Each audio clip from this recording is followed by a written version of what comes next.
Hello friends, BA fifth semester जो history 301 का paper था आज 13 जनवरी को, तो उसमें कितने क्वेश्चन सही हुए हैं आपके उसको मिला लेते हैं। आंसर की उसका एक तरह से आप कह सकते हैं। तो बीए फिफ्थ सेमेस्टर मैंने इस पे क्वेश्चंस भी कराए थे एग्ज़ाम के पहले ही। तो उसमें से अगर आपने उस प्लेलिस्ट को देखा होगा तो आई थिंक 30 से 35 क्वेश्चन तो आपने आराम से कर लिया होगा। और आपने पहले भी थोड़ा सा एफर्ट लगाया होगा तो 40 तो आपका आराम से हो गया होगा 50 में से। तो चलिए क्वेश्चंस को देख लेते हैं कौन कौन से कौन किसका आंसर क्या होगा। सबसे पहला जो प्रश्न है वो है 1857 के स्वाधीनता संघर्ष की वीरांगना महारानी लक्ष्मीबाई की जन्मस्थली कहाँ पर थी, कहाँ पर है। तो मैंने ये क्वेश्चन जब कराया था तो मैंने वहाँ पे काशी बताया था, तो काशी को वाराणसी भी कहा जाता, तो इसका राइट आंसर सी हो जाएगा। अगला प्रश्न, वेदों की ओर चलो किसने कहा था, तो ये दयानंद सरस्वती द्वारा कहा गया था। Who has said back to the Vedas, Dayanand Saraswati. ठीक, मैं इंग्लिश में भी इसको पढ़ते हुए चल रहा हूँ। मंगल पांडे से संबंधित घटना कहाँ हुई थी, the incident related to Mangal Pandey took place at, तो कहाँ पे हुई थी, तो इसका राइट आंसर बैरकपुर में। ठीक, बैरकपुर छावनी जो थी वहाँ पे घटना हुई थी। कांग्रेस लीग समझौता 1916 के समय कांग्रेस के अध्यक्ष कौन थे। Congress president during the time of Congress league pact 1960 was, तो कौन थे, अंबिका चरण मजूमदार थे। राइट आंसर आपका ए हो जाएगा। अगला प्रश्न जो है वो है भारत के प्रथम स्वतंत्रता संग्राम का मुख्य तात्कालिक कारण क्या था। तो जो मुख्य तात्कालिक कारण था उसमें आप मिलिट्री डिस्कॉन्टेंट देख सकते हैं, सी जो है आपका राइट आंसर हो जाएगा। सैनिक असंतोष। हालांकि कुछ बच्चे अंग्रेजों का धर्म में हस्तक्षेप का संदेह, इसको भी यानी कि suspicion about British interference in religion की बात कर रहे हैं। लेकिन अगर ऑप्शन इसकी जगह दूसरे की जगह अगर ये दिया रहता कि चर्बी वाले कारतूस का प्रयोग, वो ज़्यादा सही रहता। लेकिन चूंकि वो नहीं है ऑप्शन में, तो मिलिट्री डिस्कॉन्टेंट जो है यानी कि सैनिक असंतोष जो है वो राइट आंसर आपका हो जाएगा। क्योंकि जो चर्बी वाले कारतूस का उपयोग सैनिकों ने किया तो तभी उनमें असंतोष फैला और उसकी वजह से ये उसका तात्कालिक कारण बना 1857 ईस्वी का। ठीक, अगला प्रश्न है भारत में गांधी जी ने सत्याग्रह का सर्वप्रथम प्रयोग कहाँ किया, तो इसका राइट आंसर चंपारण में, ये आपका राइट आंसर हो जाएगा। अगला प्रश्न है गांधी जी दक्षिणी अफ्रीका में कितने वर्ष रहे। For how many years did Gandhi ji live in South Africa, इसका राइट आंसर 21 वर्ष हो जाएगा, बी। ठीक है, हालांकि अगर आप आगे चलेंगे, आप चलिए उसको आगे डिस्कस करेंगे। भारतीय राष्ट्रीय कांग्रेस के संस्थापक कौन थे। Who was the founder of the Indian National Congress, तो इसके जो राइट आंसर हो जाएगा ए.ओ. ह्यूम। ए.ओ. ह्यूम जो है बी आपका राइट आंसर हो जाएगा। अगला प्रश्न है भारत में पुनर्जागरण आंदोलन का अग्रणी दूत कौन था। तो पुनर्जागरण आंदोलन जो who was the pioneer of the Renaissance movement in India, इसका राइट आंसर राजा राम मोहन राय। राइट आंसर आपका डी हो जाएगा। ठीक, अगला प्रश्न है किसने गांधी को सर्वप्रथम महात्मा कहकर पुकारा था। तो who called Gandhi Mahatma for the first time, तो ये किसने कहा था, रविंद्रनाथ टैगोर के द्वारा कहा गया था सबसे पहले। राइट आंसर आपका सी हो जाएगा। अगला प्रश्न, गदर पार्टी की स्थापना किसने की थी। Who was the founder of the Ghadar party, इसका right answer Lala Hardayal, B आपका राइट आंसर हो जाएगा। अगला प्रश्न है एनी बेसेंट मुख्यतः संबद्ध रही हैं, किससे संबद्ध रही हैं, तो होम रूल आंदोलन से जो है वो रिलेटेड थी। Annie Besant is mostly associated with home rule movement. Okay, right answer आपका डी हो जाएगा। ये सारे क्वेश्चंस मैंने आपको कराए थे, जो मैंने आपको प्लेलिस्ट उसमें था मेरे चैनल पे आप देखेंगे। तो 4-5 वीडियो में मैंने पूरा ये सारे क्वेश्चन कराए थे, लगभग 30-35 क्वेश्चन तो सीधे वहाँ से उठ के आ गए थे। 1857 के स्वाधीनता संग्राम का प्रतीक था, क्या था, तो कमल और रोटी। राइट आंसर आपका डी हो जाएगा। अगला प्रश्न है करमचंद गांधी दीवान थे, तो कहाँ के दीवान थे, तो वो राजकोट के दीवान थे। राइट आंसर आपका बी हो जाएगा। अगला प्रश्न है भारतीय राष्ट्रीय कांग्रेस की स्थापना कब हुई थी। भारतीय राष्ट्रीय कांग्रेस की स्थापना 28 दिसंबर 1885 ईस्वी, यानी कि when was the Indian National Congress established, 28 दिसंबर 1885 में। अगला प्रश्न है who was the first secretary of Tilak's home rule league, Tilak द्वारा स्थापित होम रूल लीग के प्रथम सचिव कौन थे। तो इसका right answer N.C. Kelkar, right answer आपका ए हो जाएगा। ठीक, अगला प्रश्न जो है किस आंदोलन के दौरान कांग्रेस का गरम दल और नरम दल में विभाजन हो गया। तो जो स्वदेशी आंदोलन था उसी समय 1907 ईस्वी में गरम दल और नरम दल का विभाजन हो गया। राइट आंसर आपका बी हो जाएगा, स्वदेशी आंदोलन, स्वदेशी मूवमेंट।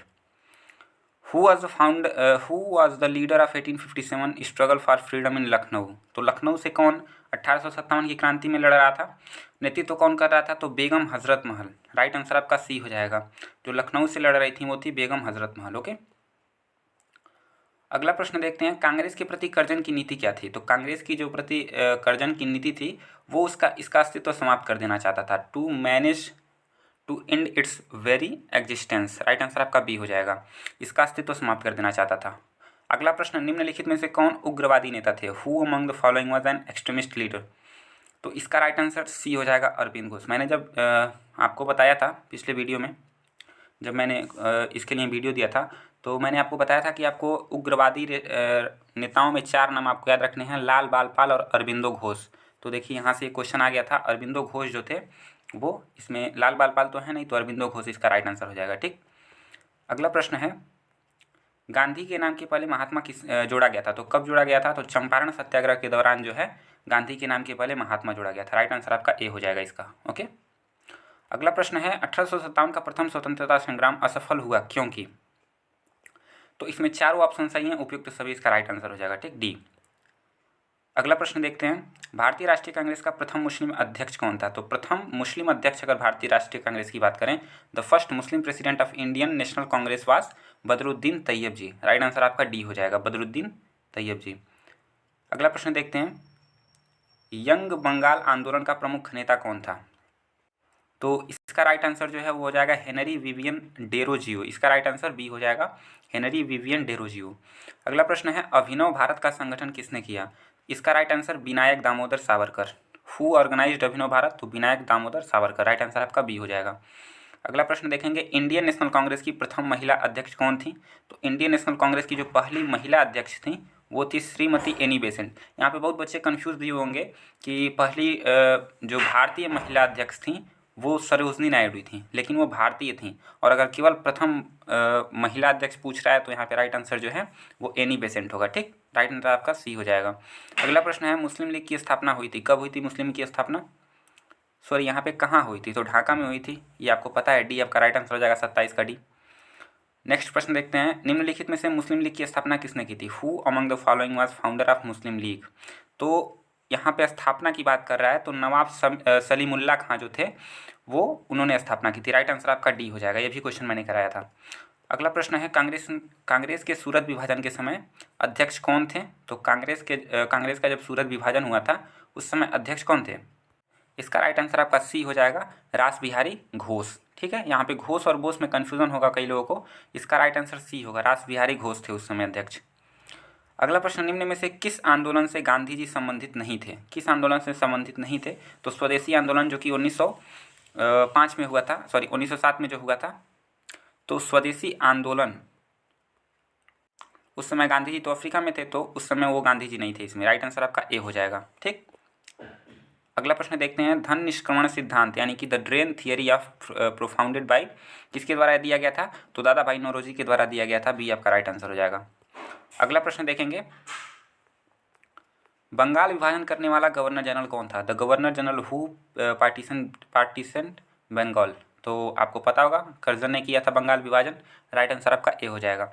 बंग भंग के बाद कौन सा आंदोलन शुरू हुआ। तो बंगाल विभाजन के बाद जो है वो स्वदेशी आंदोलन स्टार्ट हुआ था। राइट आंसर आपका बी हो जाएगा इसमें।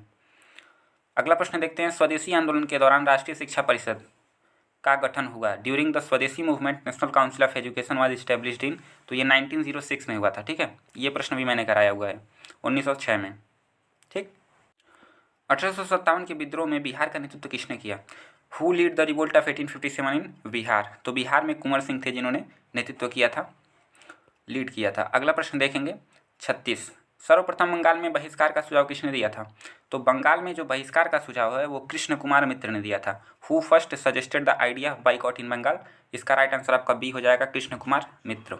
अगला प्रश्न है, who said this about the revolt of 1857। It was neither first nor national nor was a war independence. तो ये किसने कहा था कि जो 1857 का विद्रोह है वो ना तो प्रथम है, ना राष्ट्रीय और ना ही स्वतंत्रता संग्राम है। तो ये कहा गया था आरसी मजूमदार के द्वारा। राइट आंसर आपका डी हो जाएगा। अगला प्रश्न देखते हैं, भारतीय राष्ट्रीय कांग्रेस का अधिवेशन कहाँ हुआ था। तो चूंकि पुणे में होने वाला था, वहाँ पे क्या फैल गया, प्लेग फैल गया, तो इसलिए कहाँ पे हुआ, बम्बई में हुआ। ठीक, राइट आंसर आपका बी हो जाएगा। राइट आंसर आपका बी हो जाएगा। अगला प्रश्न, युगांतर पत्रिका किस क्रांतिकारी संगठन से संबंधित है। तो जो युगांतर पत्रिका है वो अनुसूलन समिति। राइट आंसर आपका सी हो जाएगा। Yugantar magazine was related to which revolutionary organization, Anushilan Samiti. ठीक, अगला प्रश्न देखेंगे, theories of Indian mutiny, who wrote the book theories of Indian mutiny 1857 to 59। तो ये जो लिखा गया है किसके द्वारा, एस.बी. चौधरी के द्वारा लिखा गया। ठीक है, राइट आंसर आपका बी हो जाएगा। अगला प्रश्न देखेंगे, बंगाल विभाजन की घोषणा कब की गई थी? तो बंगाल विभाजन की घोषणा 20 जुलाई 1905 को की गई थी। ठीक, अगला प्रश्न, 1857 के महाविद्रोह के समय भारत का गवर्नर जनरल कौन था? 1857 के समय कैनिंग था। ठीक है, राइट आंसर आपका सी हो जाएगा। राइट आंसर आपका सी हो जाएगा। During the time of the great revolt of 1857 the governor general of India was Canning. Right answer आपका सी हो जाएगा। 43 देखेंगे, ब्रह्म समाज के संस्थापक कौन थे? सबको पता होगा, राजा राम मोहन राय थे। राइट आंसर आपका सी हो जाएगा। अगला प्रश्न है, 1857 की क्रांति सर्वप्रथम कहाँ से प्रारंभ हुई? The first war of independence 1857 started from. तो कहाँ से प्रारंभ हुई थी? तो मेरठ से स्टार्ट हुई थी, यूपी के मेरठ से। राइट आंसर आपका बी हो जाएगा। अगला प्रश्न, महात्मा गांधी दक्षिण अफ्रीका से किस वर्ष भारत लौटे? तो इसका राइट आंसर आपका ए होगा, 1915। ठीक है, in which year Mahatma Gandhi return from South Africa? 1950 में। ठीक है, अगला प्रश्न है, चंपारण किस राज्य में स्थित है? तो चंपारण आपने एक मूवी भी देखी होगी, जिला चंपारण कहाँ पे है? बिहार में है। ठीक, राइट आंसर आपका बी हो जाएगा, बिहार। अगला प्रश्न देखेंगे, महात्मा गांधी के राजनीतिक गुरु कौन थे? तो मैंने ये भी बताया था कि महात्मा गांधी के राजनीतिक गुरु कौन थे? गोपाल कृष्ण गोखले। राइट आंसर आपका डी। और गोपाल कृष्ण गोखले के कौन थे गुरु? तो एम.जी. रानाडे थे। ठीक है, तो ये क्वेश्चन देखिए यहाँ पे आ गया था, who among the following was the political Guru of Mahatma Gandhi? तो इसका राइट आंसर गोपाल कृष्ण गोखले हो जाएगा। ठीक, डी। लास्ट, निम्नलिखित में से किसने लखनऊ समझौते का विरोध किया था? तो ये भी क्वेश्चन मैंने कराया था, मदन मोहन मालवीय जो थे, ये आपका राइट आंसर हो जाएगा। Who among the following opposed Lucknow pact? Madan Mohan Malviya. अगला प्रश्न, निम्नलिखित में से किसके विरोध में रविंद्रनाथ टैगोर ने अपनी नाइटहुड की परित्याग कर दिया था? तो जब जलियांवाला बाग हत्याकांड हुआ, नरसंहार हुआ, तो उसके बाद रविंद्रनाथ टैगोर ने अपनी नाइटहुड की उपाधि त्याग दी थी। राइट आंसर आपका बी हो जाएगा, मैसेकर एट जलियांवाला बाग। ठीक, अगला प्रश्न है, लास्ट जो है, डिस्कवरी ऑफ इंडिया के लेखक कौन थे? तो डिस्कवरी ऑफ इंडिया आपको पता होगा, जवाहरलाल नेहरू ने लिखा है। तो who was the author of discovery of India? Right answer आपका डी हो जाएगा, जवाहरलाल नेहरू। तो बेसिकली इतने सारे 50 में से आई थिंक 30 से 35 क्वेश्चन ऐसे थे जो मैंने कराए हुए थे, और अगर आपने पहले भी कुछ एफर्ट लगाया होगा तो 40 से ऊपर आपके क्वेश्चन सही होंगे। ठीक है, तो बाकी कितने प्रश्न आपके सही हैं कमेंट बॉक्स में बताइएगा, और वीडियो को ज़्यादा से ज़्यादा शेयर कीजिएगा। फिर मिलते हैं नेक्स्ट वीडियो में। धन्यवाद।